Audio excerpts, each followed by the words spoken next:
sign, Aquarius, Gemini, and Libra. Kumusta po kayo guys? Okay, so ear sign, maraming salamat po sa walang sawang pagsubaybay sa ating pong daily gabay, and paalala lang po na ang reading po natin ay general reading lamang. So maaari po kayo guys makarelate, maaari rin naman pong hindi, kaya gawing gabay lamang. Tignan po natin gabay kapalaran po ni ear sign, Aquarius, Gemini, Libra. Gabay kapalaran po, spirit guide. Okay. Ear sign, Aquarius, Gemini, Libra. So guys, meron po tayong the Hanged, nasa conflict, no? Siguro kung ano man yung kinalalagyan mo ngayon, hindi ka makaalis guys. Parang feeling mo hindi ka pwede mag-decide. Kasi maling galaw mo guys, merong maapektuhan. So, nakikita ko guys yung frustration mo rito. Or pinipilit mo na lang. Or nag-stay ka na lang kahit nasa conflict ka. Pinagtsatsagaan mo na lang kahit komplikado tong sitwasyon mo. Okay? Kasi hindi ka na pwedeng mag-decide pa sa ngayon. Mahihirapan ka. Meron po tayong 5 of Wands. Diba? Yan, no? Diba? May pagtatalo. May pag-aaway. May alitan. So, tignan natin, guys. Meron po tayong the High Priestess. So, guys, ito I think yung iba sa inyo malakas ang instinct mo. Paganahin mo yon. What I mean, paniwalaan mo yung instinct mo. Kasi madalas, totoo yung nagiging instinct mo. Totoo yung mga hinala mo. Duda. So, I think may gumugulo sa isip mo. Ayaw mo maging pilingero. Pero parang feeling mo, tama yung hinala mo. No? Kung ano man to guys, I think conflict to. Yan, conflict. Pwedeng conflict mo sa ibang tao na may sinasabi sila or ginagawa sila na pwedeng hindi nila guys direct sinasabi sa inyo. Pero nararamdaman mo. Water sign, nararamdaman mo na parang may something. Okay, so paniwalaan mo daw yun kasi nakikita ko guys, malakas yung mo dito, pakiramdam. Lalo na nasa circle mo guys, may mga traitor. Okay? So, tignan natin guys. Ano pang ipapakita sa inyo? Ear sign, Aquarius, Gemini, Libra.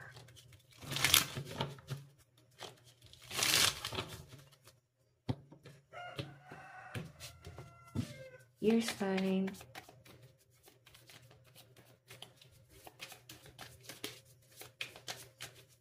Meron po tayong Temperance.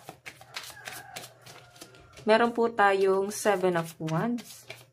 Meron tayong Knight of Wands. So, ayan. Ayusin lang natin, guys. No? Umaga na. Okay. Ay, tumitilaok na kasi mga manok, guys. Baka sabihin, bakit kaya sabi ni Madam? Okay, so ayan guys, sa malinaw na pinapakita sa akin dito, may mga nagkakasakit dito or may mga nasasaktan. Oo. Physical, emotional, mentally, verbal. Okay, kung saan ka nasasaktan dyan. So, nakikita ko dito, ear sign, nasasaktan ka ngayon pero hindi mo maiwasan. Pinipilit mo yung sarili mo, wag masaktan eh. Pinipilit mo yung sarili mo na wag isipin itong mga masasakit na bagay na to pero nangyayari na nga sa inyo. Meron kayo guys kinakatakutan, meron kayo nararamdaman siguro na para bang may affair yung person mo or natitempt na siya sa iba. Yun yung nakikita ko rito. Okay? Siguro, hindi mo pa guys talaga ma-pinpoint pero nararamdaman mo na parang may iba. Malakas ang kutob ng mga ear sign dito. Okay, so ayan no, 7 of Wands, kinukutuban ka. Tingnan natin guys, i-clarify natin sa love life mo. Love life po ni ear sign. Love life po ni ear sign, Aquarius, Gemini, Libra.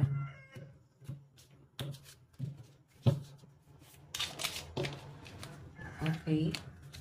Ear sign, Aquarius, Gemini, Libra. Pagdating po sa love life, meron po tayong Knight of Swords. May hinahabol. May hahabulin, may hahabol sa'yo, or may hinahabol ka. Okay, titignan natin. Meron po tayong 6 of Wands. Oh my God. Oh.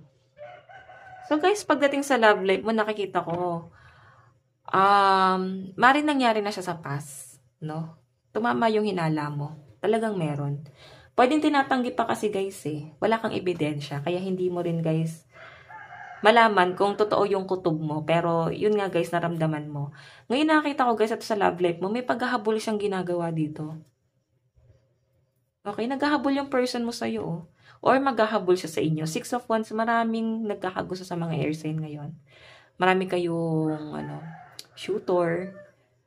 May iba sa inyo guys, ayun, may mga nag-e-effort pa. Okay, yun nga lang guys, siguro, maguguluhan ka or mas nag-e-enjoy ka ng ganito, single. Malakas yung energy ng mga single dito. So, kung sino naman to guys, maghahabol sa inyo. So, I think ito yung taong nanakit sa inyo sa past. Okay? So, titingnan natin guys, pagdating sa pera mo. Kasi ito, oh, may hahabol siya sa may hahabol sa inyo. Okay, nakikita ko yung pag-e-effort niya rito. Or kinakabahan siya na baka meron ka ng iba. Alam mo yan, bigla niya guys na-realize na mahal ka pala talaga niya. Ayoko niya mapunta sa iba. Nakikita ko yung parang nasasaktan yung puso niya guys. Okay, sobrang na-hurt tong taong to ngayon. Tignan po natin. Daloy ng pera po ni Air Sign. Meron tayong, wow, 4 of Wands. So, meron pong promotion. Meron tayong, ayan, De Los Tarot. So, The Magician. Okay, so guys, alam mo, napapansin ng mga boss mo yung pagiging workaholic mo, sobrang sipag mo sa trabaho. Yung iba sa inyo guys, kinakareer mo yung trabaho mo ngayon. Okay? Kumbaga, mamahalin mo yung trabaho mo. Nandun ka sa point na hindi lang to basta, trabaho. Kumbaga, passion mo rin talaga to. Kaya para bang yung iba sa inyo, gustong-gusto mo yung trabaho mo. Kasi passion mo to eh. Okay? So, hayan. 4 of Wands, may nakikita ko guys, celebration, promotion. Pwedeng ikaw ay mapopromote sa trabaho or pwedeng maganda yung trabahong makukuha mo. Okay? May nakikita kasi akong stability kahit papano guys. Magiging magaan na sa inyo, no? Yung daloy ng pera.